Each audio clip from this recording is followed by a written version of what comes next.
Paris ప్రశాంతతకి మారుపేరు, స్వర్గసీమ లాంటి నగరం, అద్భుతమైనటువంటి ప్రజా ఆదరణ ఉన్నటువంటి ప్రాంతం, అట్లాగే సెక్యూరిటీలో నెంబర్ 1. ఈ పేర్లన్నీ పోయినాయి.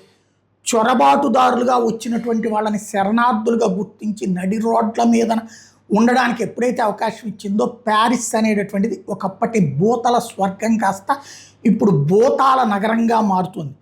తాజాగా జరిగినటువంటి పరిణామాలు దానికి సజీవమైనటువంటి సాక్ష్యం. ప్రపంచ కప్ నాకౌట్ దశలో ఫ్రాన్స్ చేతిలో 2-0 తేడాతో ఓడిపోయిన తర్వాత ప్యారిస్లో మొరాకో వలసదారులు అల్లర్లకు పాల్పడ్డారు. వాళ్ళ ఆటని ఆటగా కాకుండా ఇక్కడ క్రూరత్వంగా వ్యవహరించడం ప్రారంభించారు. భారీ ఎత్తున అక్కడ తుపాకులతో కాల్పులు జరిపారు. వాళ్ళ చేతికి తుపాకులు ఎక్కడి నుంచి వచ్చినాయో కూడా తెలియదు.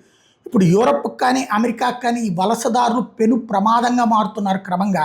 వాటిని ఎలాగ డీల్ చేయాలో కనుక యూరోపియన్ కంట్రీస్ కనుక ఆలోచించకపోతే భవిష్యత్ అనేటటువంటిది ఆ దేశాలకి ప్రమాదకరంగా మారుతుంది.